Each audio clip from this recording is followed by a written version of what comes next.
13 ዓመት በበረሃ ታስራ ሞትን እየተጠባበቀች የነበረችው ሌላ ኑርሰቦ ተፈታ ወደ ሀገሯ ገብቷል። ታሪክን ቀያሪ የሚለው የዘርፌ ከበደ መዝሙር ይህንን ህይወት ይገልጸዋል።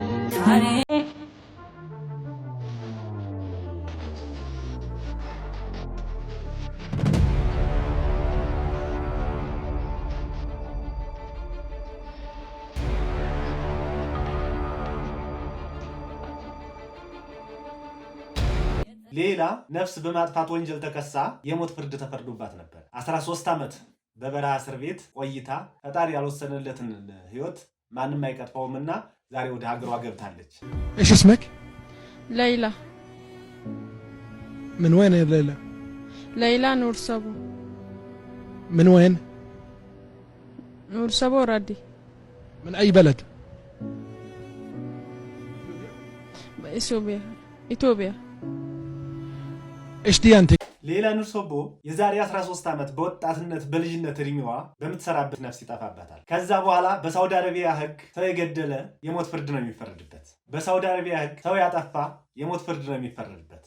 ሌላም በዛ በልጅነት እድሜዋ የሞት ፍርድ ተፈረደባት። ለ13 ዓመት በሳውዲ አረቢያ እስር ቤት ያለ ጠያቂ ያለ ወገን 13 ዓመትን አሳልፋ 13 ዓመታት ውስጥ በየዓመቱ የምትጠብቀው በአንገቷ ላይ የተቀመጠን ገመድ ነበር። ዛሬ ላይ ተፈታ ወደ ሀገሯ ገብታለች። ፈጣሪ ያልቆረጣትን ነፍስ ማንም አይቆርጠውም። የሳውዲ አረቢያ ህግ ጠንካራ ነው። በሳውዲ አረቢያ ማንም የማንንም እንዲህ በጅምላ ተነስቶ ማንንም አያጠፋ። ህጋቸው ጠንካራ ነው። ሌላ ግን በዛች ቅጽበታዊ ድርጊት ይህንን ችግር እንድትጋፈጥ አድርጓታል። በዛን ጊዜ ኢትዮጵያውያን ተባብረው 2 ሚሊዮን ሪያል ቢያወጡም የሳውዲ አረቢያ ፍርድ ቤት ግን ይህንን ገንዘብ በመቀበል ሊፈታት አልፈለገም ነበር። እሷ የምትጠብቀው እስር ቤቱ ስለሰለቻት እሷም መጨረሻ የምትፈልገው የነበረው የመጨረሻዋን ፍርድ ነበር። ግን ፈጣሪ ነፍሷን አልቆረጠውምና ከዛ ከልጅነት እንግዲህ 13 ዓመት እናንተ እስር ቤት ገብታችሁ ብትወጡ ምን እንደምትመስሉ አስቡትና እችን የመሰለች ልጅ ከ13 ዓመት እስር በኋላ ተፈታ ወጣ ሀገሯ ገብታለች። እንኳን ለሀገሯ በቃት እንላለን። አንዳንዴ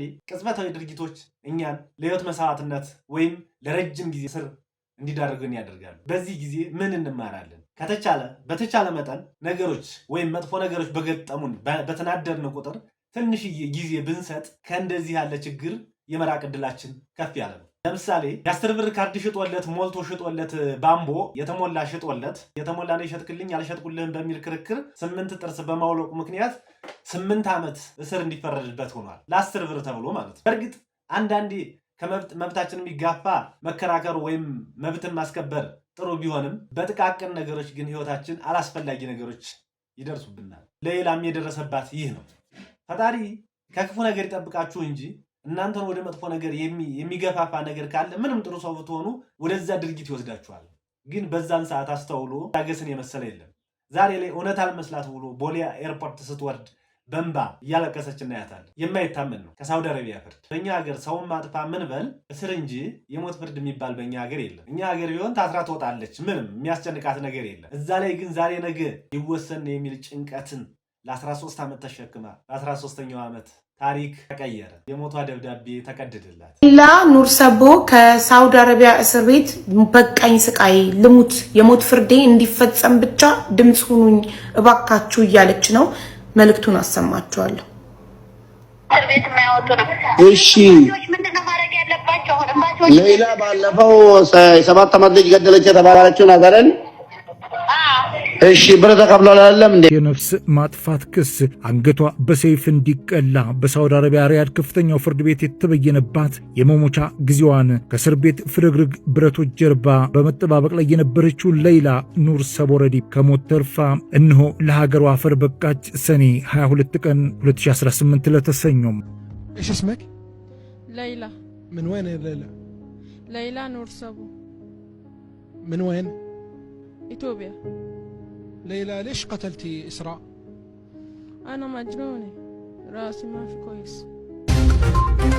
ያለፉትን 13 የጭንቀት የመከራም የሰቀቀን ዓመታቶችን በሳውዲ አረቢያ ሪያድ ከባድ አስፈሪ እስር ቤቶች ውስጥ ያሳለፈችው ሌይላ ኑር ሰቦረዲ ለሀገሯ አፈር ትበቃ ዘንድ ቲም ሌይላ የተሰኘው ታዋቂ ቲክቶከሮች፣ የኪነ ጥበብ ባለሙያዎች፣ የሀገር ሽማግሌዎችና የሃይማኖት አባቶች ከፍተኛ ሚና እንደነበራቸው ታውቆ ህዝባችንም በቲም ሌይላ አስተባባሪነት የተጠየቀውን ከ2 ዓመት በፊት ነው አድማጮች በወቅቱ ምንዛሬ ከ50 ሚሊዮን የኢትዮጵያ ብር በላይ ወይም ደግሞ 2 ሚሊዮን ሪያል የካሳ ክፍያ ገንዘብ በመለገስና ጉዳዩ የሚመለከታቸው የመንግስት አካላትን በበኩላቸው ከሀገር ሳውዲ አረቢያ ጋር የዲፕሎማሲ ግንኙነታቸውን በማጥበቅና በመታተር ሌይላ ኑር ሰቦ ለሀገሯ አፈር እንድትበቃም ከፍተኛ ሚና ተጫውተዋል። የዛሬ 13 ዓመት ኑሮን ለማሸነፍና ለቤተሰቦቿ ቤዛ ሆና ተስፋ ለመሆን ወደ ሳውዲ አረቢያ በኮንትራት ሰራተኝነት ያቀናችው ሌይላ ኑር ሰቦረዲ በአሰሪዎቿ ግፈኝነት በደል ሳቢያም በተፈጠረ አስከፊ ጸብ ዩስራ የተባለች 5 ዓመት ህፃን ህይወት ነፍስ በእጇ በመጥፋቱ ነበር ለእስር የተዳረገችውና አንገቷ በሰይፍ ተቀልቶ በሞት እንድትቀጣም የሳውዲ አረቢያ ሪያድ ከፍተኛው ፍርድ ቤትም የወሰነባት። አድማጮች ይህ በእንዲህ እንዳለም የሌላን ጉዳይ በቅርበት ሲከታተል የነበረው በሳውዲ አረቢያ የሪያድ ኤምባሲ ከፍርድ ቤቱና ከሌላ ከሳሾች ቤተሰቦች ባገኘው መረጃ መሰረትም የሟች ህፃን ዩስራ ቤተሰቦች ሌይላ 2 ሚሊዮን የሳውዲ አረቢያ ሪያል የነፍስ ዋጋ ክፍያ መክፈል ከቻለች በአውፉታ እንድትለቀቅ እንደሚያደርጉ የተሰማ ሲሆን ይህ ተፈጻሚ የሚሆነው በአንድ ወር ከ9 ቀናት ውስጥ ወይም በ39 ቀን ውስጥ ብቻ እንደሆነ በመታወቁ ታህሳስ 10 ቀን 2016 ከዛሬ 2 ዓመት በፊት ማለት ነው ቲም ሌይላ በይፋ ተዋቅሮ ገንዘብ የማሰባሰብ ዓለም አቀፍ ዘመቻ ተደርጎ በአጭር ቀናት ውስጥ አስፈላጊው የገንዘብ መጠን የተሟላ ቢሆንም ላለፉት 2 ዓመታት በላይ በነበሩት የቢሮክራሲ ውጣ ውረዶች ሳቢያ ሌይላ ከስር ባለመፈታቷ በርካታ ቅሬታዎች ሲቀርቡ ቆይቶ እነሆ የአላህ ሱብሓነሁ ወተዓላ ፈቃድ ሆኖም ዛሬ ሰኔ 22 2018 አስፈላጊውን የጉዞ ሰነድ አሟልታ ሌይላ ኑር ሰቦረዲ አዲስ አበባ ቦሌ አየር ማረፊያ ስትደርስ የቲም ሌይላ አባላትና ቤተሰቦቿ በተገኙበት ደማቅ አቀባበል ተደርጎላታል። ሀገራችን ብሎም አፍሪካ ድሃ መሆናችን ውቅያኖስ እንዲበላል ብዙ ነገር እንዲደርስብን አድርጎናል። መቼም አንድ ቀን ታሪክ ተቀይሮ ከስደት የምንላቀቅበት ጊዜ ይኖራል። እንደ ሀገር በተለይ ወደዚህ ወደ ወሎ፣ ወደ ሸዋ፣ ወደ ትግራይ አካባቢ ያለው እስከ ኤርትራ ይዞ በእግሩ በአፋር ክልል እያቋረጠ በየመን በረሃዎች ሲሻገር ብዙ መከራ፣ ብዙ ስቃይ፣ በዛም ብዙዎቹ ሞተው ቀርተዋል።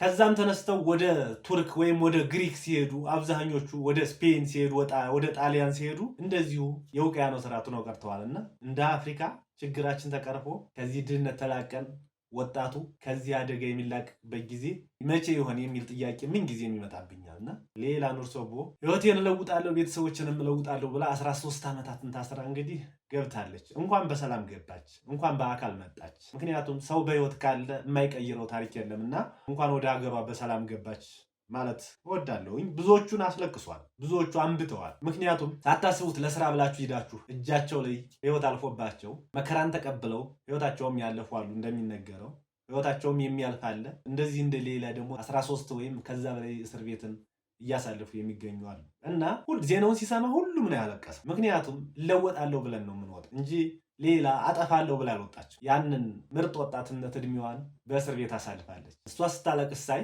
አንዳንዴ ድንገተኛ ነገሮች ይፈጠሩና ህይወታችን አላስፈላጊ ህይወት ጎዳና ይወስዱታልና ከእንደዚህ ያለ ነገር ሁላችንም በተቻለን በተለይ ወደ ውጭ ሀገር ስንሄድ በተቻለ መጠን ጥንቃቄ ማድረግን የመሰለ የለም። ህይወት ታስተምራለች። አንዳንዴ አስተምራ ትለቃለች፣ አንዳንዴ ግን የመጨረሻ ትሆናለች። ሌላ አስተምራ እንግዲህ 13 ዓመት ፈትናት ወደ ሀገሯ ገብታለች። ከዚህ በኋላ ያለ ቀሪ ጊዜዋን በደስታ የምታሳልፍበት ጊዜ እንዲሆን እመኛለሁ።